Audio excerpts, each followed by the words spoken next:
Para noviembre de 1950, Corea del Norte había retrocedido en todos sus frentes y su fuerza aérea estaba esencialmente destrozada. Reinando en el aire de toda la península las aeronaves de la Fuerza Aérea estadounidense junto a sus aliados, quienes se paseaban impunes sin ningún tipo de preocupación. Aunque el gusto no les duró demasiado gracias a la entrada al conflicto del ejército chino un mes antes, quienes contaban no solamente con los novedosos MiG-15, lo mejor que tenía que ofrecer el arsenal soviético del aire en su momento, sino que encima sus unidades estaban pilotadas por expertos combatientes de la URSS, aunque ocultos entre comunicaciones y emblemas de China para no envolver directamente a su nación en una guerra que parecía no dejar de escalar, quienes para el año siguiente se convirtieron en un dolor gigantesco de cabeza para las fuerzas de la ONU, pero lo peor aún estaba por pasar, sucediendo de forma concreta un 12 de abril de 1951, cuando los aliados de Corea del Sur recibieron un golpe tan fuerte y traumático que pasó a la historia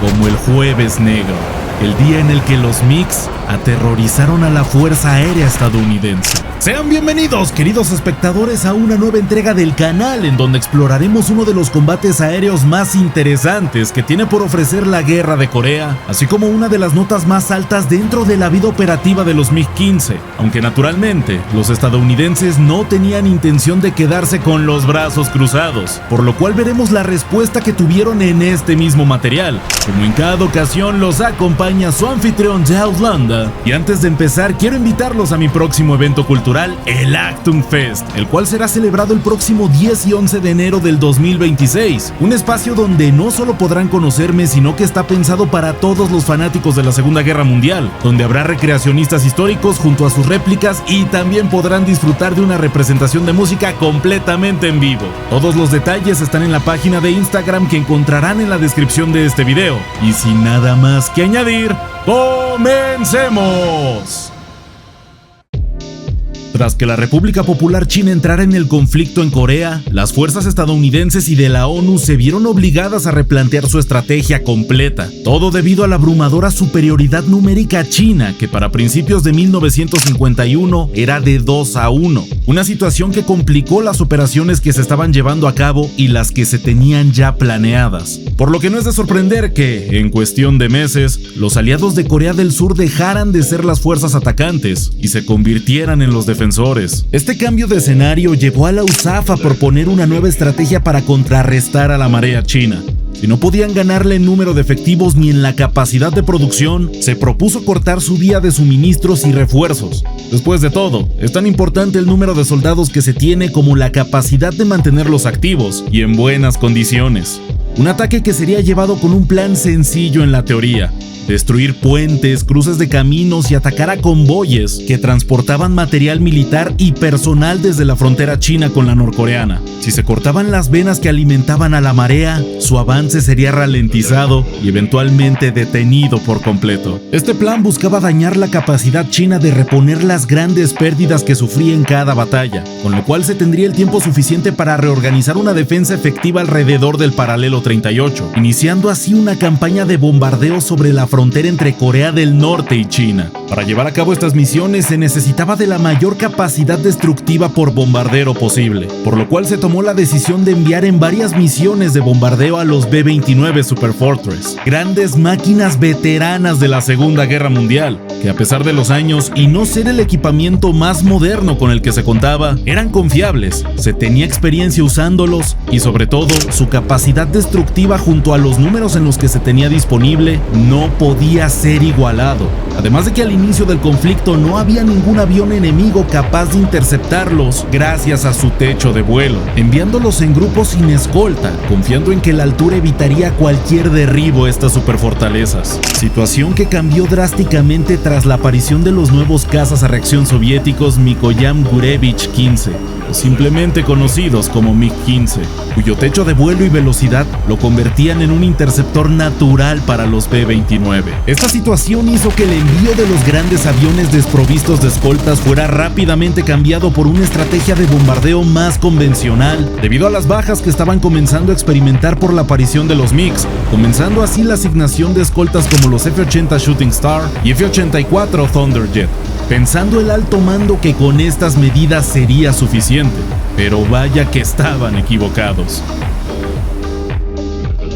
Durante la madrugada del 12 de abril de 1951, los preparativos finales para una gran misión de bombardeo comenzaron, la cual tenía como objetivo la destrucción de varios puentes importantes ubicados en los alrededores de la ciudad de Sinuiji, sitio fronterizo con China, justo en el corazón de un punto caliente del conflicto al que hoy conocemos como el Callejón de los MiGs, por lo que era de esperarse una respuesta enemiga considerable e inmediata, preparando la USAF una enorme cantidad de escoltas y bombarderos, concretamente disponiendo de 3 grupos que juntaban un total de 48 unidades del B-29, escoltados por una centena de jets de combate, mayormente modelos F-80 y F-84, junto con unos pocos F-86, los cuales llegaban a cuentagotas a la península coreana. Una formación intimidante en todo sentido, que al menos en la teoría, debía ser suficiente para mantener alejado a cualquier posible intento de atacar a la formación. Pero aunque llamativo a lo lejos, este despliegue demostró ser no suficiente como para intimidar a los pilotos soviéticos, tal como veremos más adelante.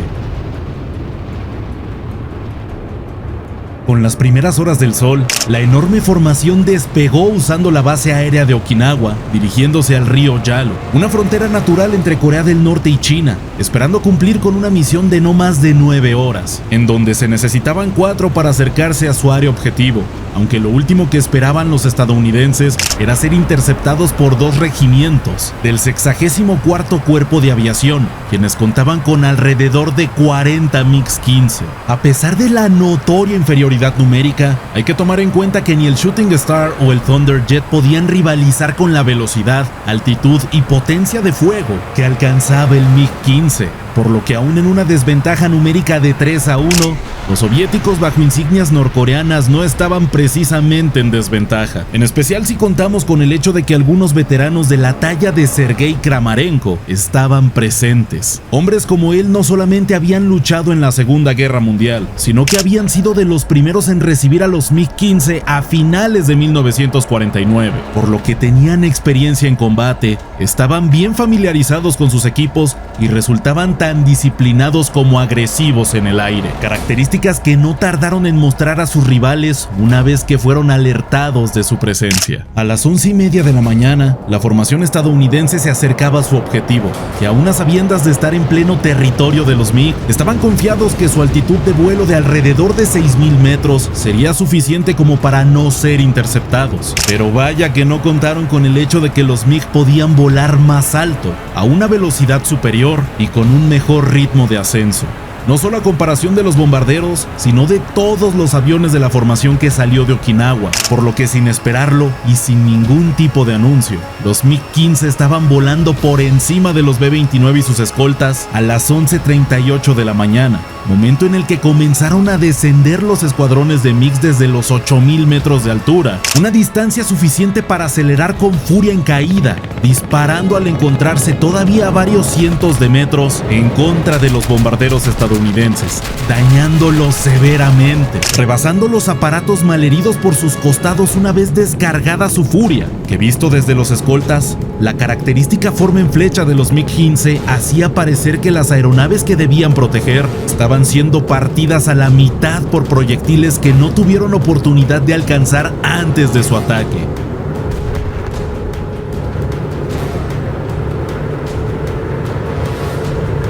El caos y la destrucción se habían desatado. Los bombarderos parecían estar humeando por completo, así como algunos comenzaron a caer, y aunque la respuesta de los escoltas fue tan rápida como empezó el ataque, los MiG simplemente se alejaban demasiado como para ser alcanzados, aún así intentándolo, pero fracasando. Y en medio del desastre, todos comenzaban a disparar hacia los MiGs, que como una colmena de avistas se abalanzaban sobre sus objetivos, disparando todas las armas de los bombarderos junto con los aviones, teniendo varios incidentes de fuego cruzado entre aliados, dando como resultado que en apenas unos minutos, los estadounidenses no tuvieran más opción que dar la media vuelta tras haber aceptado una derrota, como nunca un grupo de bombarderos había experimentado hasta ese momento.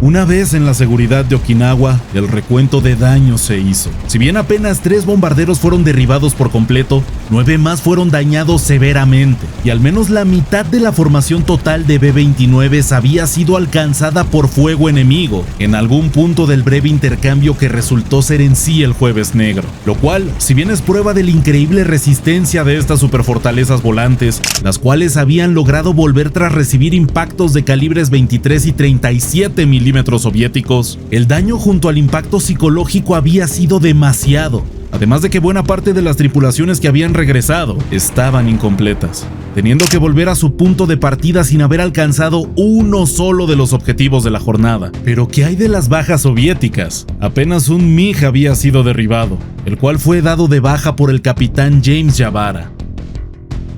No es de sorprender que el alto mando de la Fuerza Aérea haya catalogado a este encuentro como un total fiasco, lo que llevó a la parálisis de todas las operaciones de bombarderos en la zona durante meses, y cuando finalmente se reanudaron solo se daban en la noche, en especial por la falta de los F-86, el único jet estadounidense del conflicto capaz de darle pelea al MiG-15. Además de que más pronto que tarde, eran los aliados de Corea del Sur quienes se encontraban en una guerra defensiva, a diferencia de lo que se había logrado establecer luego de la segunda mitad de 1950. Por lo que es muy curioso pensar que, con los papeles completamente volcados, fueron los estadounidenses quienes tuvieron la oportunidad de hacer sufrir a los bombarderos enemigos.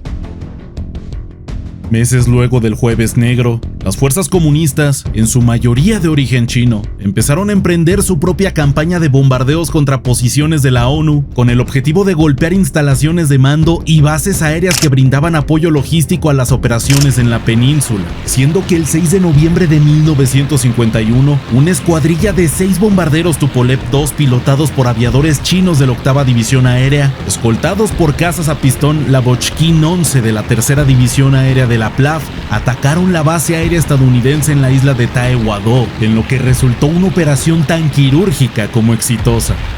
El ataque fue tan preciso como rápido, consiguiendo dañar numerosos aparatos en el suelo sin que los estadounidenses tuvieran tiempo o posibilidad de responder al ataque, lo que motivó a planear un segundo golpe a este mismo objetivo, pero en esta ocasión contando con un mayor número de aeronaves, llevando a 9 Tupolev-2 escoltados por 16 LA-11 y un escuadrón de MiG-15, las grandes aeronaves de este conflicto. Sin embargo, su presencia terminó por ser accidentada. Al mando de la formación estaba el piloto chino Gao Yueming, veterano de la Segunda Guerra Mundial, quien partió con los bombarderos y los Lavochkin 11 del mismo punto durante la mañana del 30 de noviembre, a diferencia de los MiG, que debían incorporarse desde su respectivo aeródromo, los cuales estaban separados por algunos cientos de kilómetros, que terminaron por volverse cruciales a la hora de llevar a cabo esta operación, pues el éxito de la misma dependía en buena medida de la presencia de los aviones a reacción soviéticos, quienes ya se habían hecho de una fama notable, así como sus tripulantes también estaban experimentados, mientras que por el lado de sus enemigos, la presencia estadounidense se había ampliado en Tae-Wado. En la teoría, Yueming debía encontrarse con la formación de los MiG algunos kilómetros antes del área objetivo, pero el cálculo se había hecho mal, lo que propició que los bombarderos llegaran 5 minutos antes de lo previsto. 5 minutos que resultaron fatales. Para el atardecer, la formación iniciaba los pasos finales a seguir antes de soltar su carga sobre las posiciones estadounidenses, cuando de manera inesperada, una ráfaga cruzó el cielo. Eran los cañones de 12.7 milímetros del F-86A, perteneciente al mayor George Davis Jr., un veterano del Teatro del Pacífico que hasta ese momento tenía 7 victorias confirmadas y estaba buscando la 8ª, impactando de lleno a un Tu-2 que, incapaz de resistir el castigo, terminó por precipitarse al vacío envuelto en llamas, mientras su atacante desaparecía de forma fugaz. Davis estaba liderando una formación de 7 F-86A del Escuadrón de Intercepción 334, una unidad ya experimentada a la hora de lidiar con amenazas de este estilo. El ataque había tomado totalmente por sorpresa a los chinos, en especial porque la primera impresión que tuvieron de los jets estadounidenses era que se trataba de su escolta, pero no pudieron estar más equivocados, no dándose cuenta hasta que comenzaron a caer en combate ante el escuadrón de sabres, quienes derribaron bombardero tras bombardero y escolta tras escolta. El líder de la formación china, el bombardero de Yueming, también fue alcanzado por el fuego estadounidense, y sus motores se encendieron en llamas justo cuando su objetivo era visible, estando muy cerca de al menos cumplir con su misión, por lo que en un acto desesperado ordenó a sus hombres soltar sus cargas explosivas e inmediatamente retirarse de la zona. Pero lamentablemente para él, ninguna de las cargas detonó en donde se esperaba que lo hicieran. Y fue justo en ese momento cuando los MiGs finalmente llegaron solo para encontrar una carnicería. Al menos 12 de los aviones con los cuales debían encontrarse habían sido derribados, pero no había tiempo de lamentos, pues para proteger a las dañadas aeronaves que intentaban regresar, era necesario que establecieran combates contra los F-86. Al poco tiempo de iniciar contacto con los sabres, un MiG-15 logró posicionarse en la 6 del teniente Raymond Barton, a quien disparó con sus cañones de 23 milímetros, acertando algunos impactos en el fuselaje, pero con la fortuna de no haber impactado a ningún módulo vital, aunque la situación podía cambiar rápidamente. Dentro del dogfight, Barton solicitó asistencia por la radio, acudiendo en ayuda de su compañero el mayor Davis, posicionándose justo detrás del MiG que perseguía a Barton, ordenándole a este último por la radio que diera un giro brusco hacia su posición, acción que fue replicada por el MiG. Y fue justo ahí cuando Davis tuvo su ventana, abriendo fuego contra el MiG y derribándolo en el acto, lo que significó su tercera victoria aérea en aquella jornada, finalizando también el combate aéreo y convirtiendo de paso al mayor en el primer doble as estadounidense de la historia, habiendo obtenido este título en la Segunda Guerra Mundial y ahora en la Guerra de Corea. La acción del 30 de noviembre de 1951 representó un duro golpe para la Fuerza Aérea China, afectando su capacidad para llevar a cabo operaciones de bombardeo durante este conflicto, así como demostró el peligro de coordinar formaciones mixtas de aeronaves a reacción y de pistón bajo condiciones de comunicación limitadas, lo que en el contexto de la guerra aérea sobre Corea, este capítulo se convirtió en un contrapunto al Jueves Negro.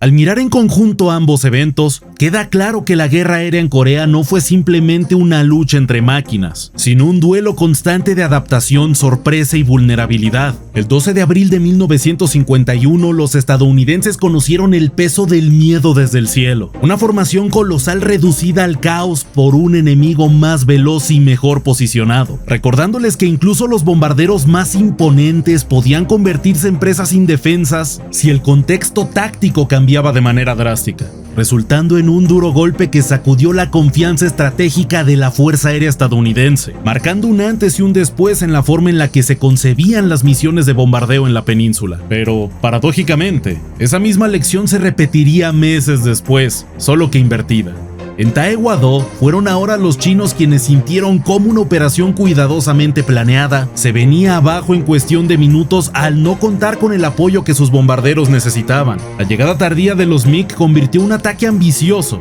en una escena desoladora. Aviones ardiendo, formaciones fragmentadas y pilotos que apenas lograban comprender cómo la ventaja que creían tener había desaparecido en un instante. Si el Jueves Negro había revelado la fragilidad del poder aéreo estadounidense, la tormenta sobre Taekwondo mostró que esa fragilidad podía ser universal, pues ambos episodios separados por meses pero unidos por la misma dinámica de sorpresa, coordinación fallida y choque tecnológico, revelan una verdad profunda sobre la guerra aérea en la península.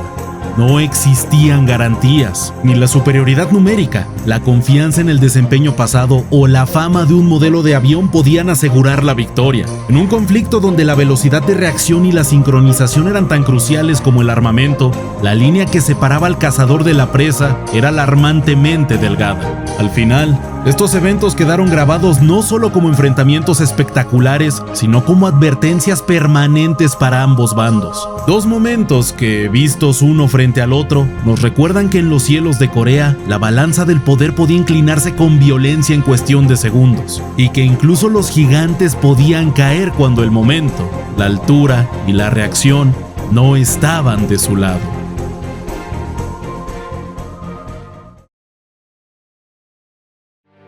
Y esto fue todo por esta ocasión, espero lo hayan disfrutado y si fue así los invito a seguir viendo más contenido histórico en este mismo canal. Antes de irme quiero agradecerle a mis queridos donadores y miembros que siempre están presentes en cada directo, así como también a los recreadores históricos que sin su participación este video no hubiera sido posible, de los cuales tú puedes volverte parte si eres un jugador constante de War Thunder. Todos los detalles los encontrarás en el Discord oficial de mi canal, el enlace está en la descripción de este mismo video. Como en cada ocasión los acompañó su anfitrión de Auslanda, y sin nada más que añadir, ya nos veremos en la próxima batalla.